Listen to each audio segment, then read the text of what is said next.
Time to talk NBL1 West now, where the streaks were broken at the weekend. Greg Hire, tell us all about how they came to an abrupt halt.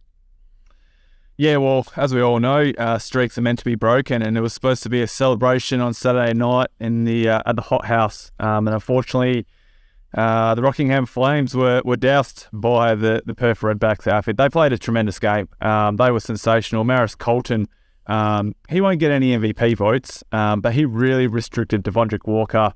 The headline will be Bryden Hobbs. He was sensational. He was slicing and dicing. He was, he was just a problem for that Rockingham Flames outfit. They couldn't guard him on the pick and roll. But I thought Tevin Jackson, he was superb. He had 20 points. His plus minus was 35. So he was incredible.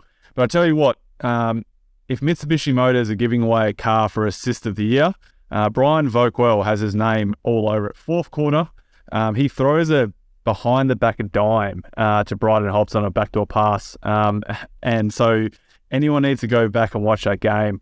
It was sensational. Now, the template, if I was any coach around the league, I'd be watching that game because they stymied Rockingham Flames. I know they shot 11% from the three-point line, making 5 for the whole game. That's unlike the Flames, and Ryan Petrick will respond. But what the Redbacks did was slow the game down.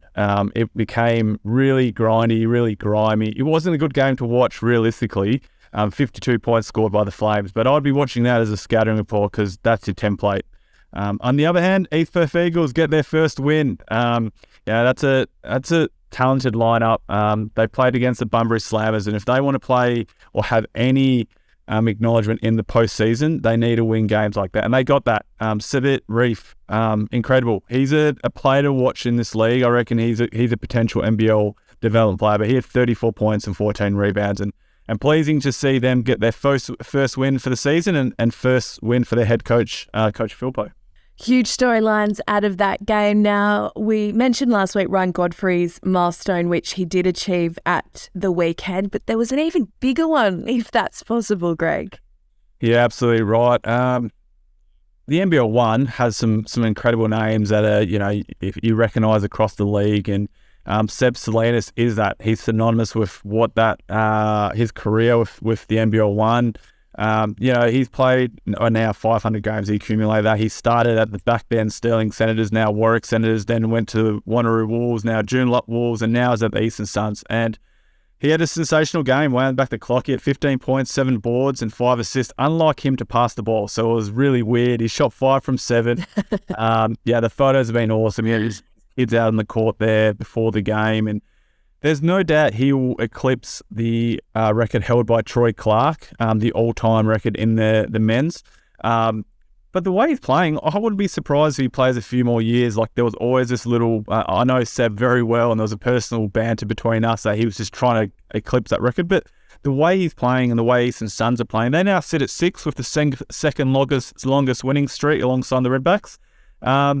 Leadership, you can't beat it. It's something that we all need. So good on Seb. 500 games, what an incredible feat. It's funny, some of those guys that are in this team, they weren't even born when he started playing NBL1. So well deserved all the acknowledgements that he gets along the way. An unbelievable achievement. What a great servant of the game. So congratulations to Seb from all of us here at NBL1. And finally, as we wrap up the men's side of things, Greg, a couple of statement victories. Can you tell us about them? Yeah, well, Warwick Senators and the Geraldton Buccaneers, they went against 2 formidable opponents. Warwick on Saturday night were going against Perry Lake Hawks, who are still trying to embed Andrew Ferguson, who's just come back from Japan. But Warwick had a massive game, and they were missing Ethan Elliott, their starting point guard, who we know was at the Centre of Excellence last year. George Pearl, he was sensational. He started the game hot. He had finished off with 17 points, 6 rebounds, and 12 assists, but he had 9 at half time, and I was certainly thinking this is a triple-double. He's another unique player that I know Coach Brennan is a massive fan of, and the Wildcats have had their eye on. And there'll be a dilemma, a good dilemma that Coach Brennan will have on what he does moving forward with both George Pearl and Ethan Elliott. But unique weekend for Prairie Lakes. They nearly lost to the Lakeside Lightning on Friday night. Had to be get the win in overtime, and then got pantsed really against Warwick on Saturday night. So they split that. Now you talk about Willerton. They got trounced up in Geraldton, but that's a common thing across the league, to be honest. Geraldton's a fortress at home, and they had a dominant win. They won by over 20 points. Aaron Ralph, he really turned back the clock. He went in fuego. He had 24 points in 22 minutes. He really shot the ball well, as we know Aaron Ralph does. But Zach Katorna, he's been quiet to start the year. He's a guy that's obviously putting his hand up for a regular contract in the NBL.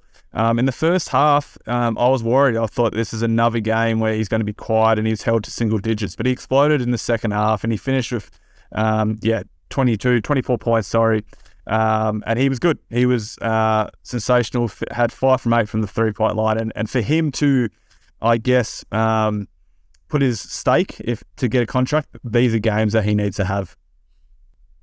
Speaking of big stat lines, one certified star had one of those in the women's action at the weekend.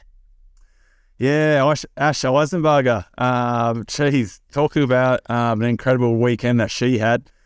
She had a triple-double on Friday night, but in a more uncommon way. She had 12 points, 12 rebounds, and then 10 blocks. And then to compound that, on Saturday night against the Warwick Senators, the defending champions, she hits a game winner off a step back. Huge weekend for the Perry Lake Hawks. They now sit at 6-3, and pleasing to see Ash Eisenberger. She's been in and out of WNBL lineups. Emma Clark, as we know, throughout this whole year, she's been spectacular. She just returned back from playing 3x3 basketball. She had 21 points, 11 rebounds, and 5 assists in that hit out against the Warwick Senators. But if you're going, who's the MVP this week? Back up with a triple-double on Friday night with a game winner on Saturday night. You can't go too far behind Ash Eisenberger right there. I reckon that is the best weekend possible when you get a triple-double that includes 10 blocks and you host your own block party and then you hit the game winner in the second leg of a double. That is an unreal weekend. Speaking of unreal players, I was super excited to see one of my favourites sign in NBL1 West last week. Can you tell us who that is and who she's playing for and a bit about their weekend? Yeah, not only one of your favourites, mine too, Meg. Lauren Scherf. She had an incredible WNBL season, and so might have been pretty much headlines the best signing that we've had all year, alongside Sammy Whitcomb in her little cameo appearance. But she signed for the Perth Redbacks. She's played over 200 WNBL games, so that experience and leadership certainly will help them out. But unfortunately, not on this weekend. Rockingham Flames are running rampant at the moment. They've now won 5 on the trot after losing the first 3 games. Mary Cracker, she played incredible. 28 points and 6 assists. And Taya Burrows, she's becoming a rebounding force. She had 15 boards. I don't know what she's drinking up there in Rocco, but she's playing really well. She had 23 points, and she had more rebounds than Lauren Scherf. So I know she would have been giving it to her, but that's really exciting to see. Obviously, I'm sure Lauren Scherf and what that looks like for her and next season. Perth Redbacks are struggling, as we know. They've only had one win this whole season. So should be huge for Coach Fletcher up there. But the storyline is the Flames. They were 50-point victors and they continue rolling. Led by Taya Burrows, the TikToking star, which we love to see. And as we wrap up, Greg, there's just one women's team left undefeated. Well, we spoke about the streak being broken for the Rockingham Flames, but the juggernaut of the Coburn Cougars continue rolling on. This week, they're always going to, high likelihood they're going to beat the Bunbury Slammers. But Jessie Edwards continues to do what she does. She had 29 points and 7 boards, and Sarah Mortensen. So, the Rockingham Flames, and when that looked like, that was always going to bound to happen. But Coach Tyrone Thwaites, he's doing some incredible things up there, and seeing those incredible women tick at this moment and continue undefeated is definitely a storyline to continue watching right here. So many great storylines in NBL1 West. Greg High, thanks for sharing them with us. Enjoy the action coming up this weekend and look forward to seeing you again next week. Thanks as always, Meg.